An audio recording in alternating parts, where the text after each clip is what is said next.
All right, we've created our blank file. We've added a background. And now let's look at adding other shapes to your business card or other file. So here on the left, we've got our shapes tool. And if we click and hold down, you can see all the different shapes we can use.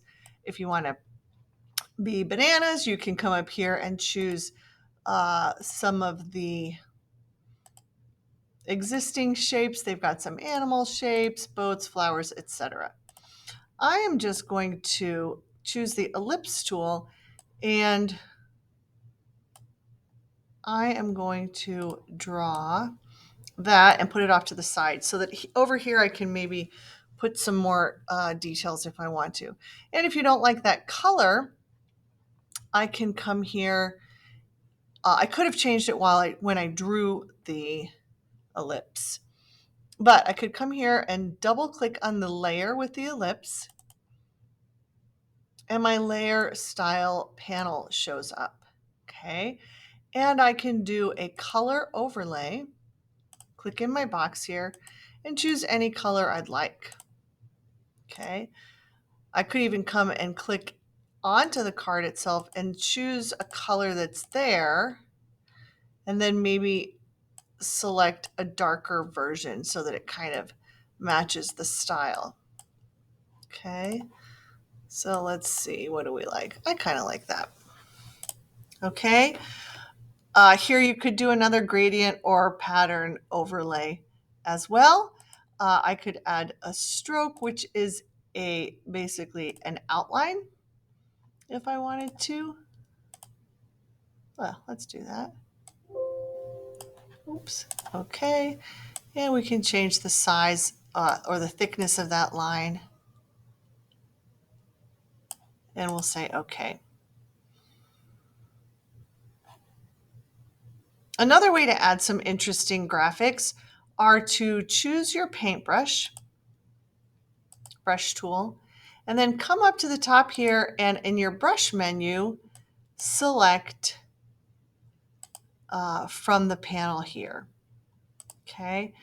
Now the ones that come with Photoshop aren't super exciting, but if you come up to the little gear here and click on Get More Brushes, you're going to have to sign into your school account, but then you'll see all these free brushes, and all you have to do is click Download,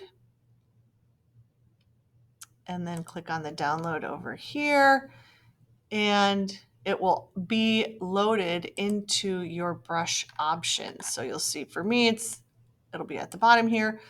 I just added that one.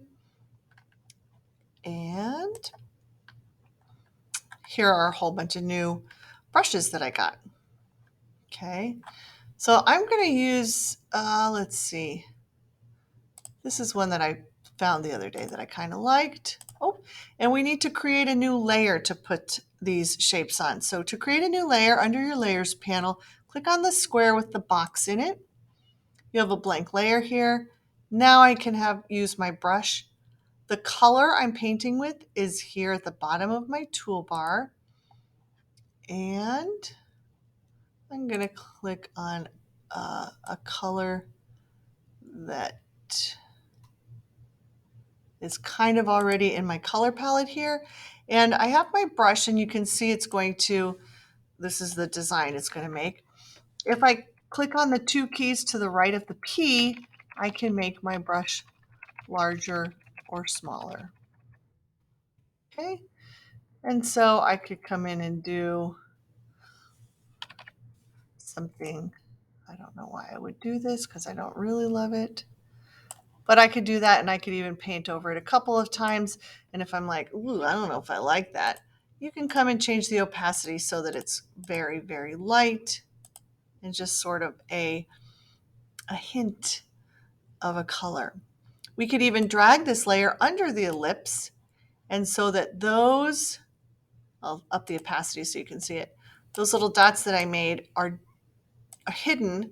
Half of them are hidden underneath that ellipse.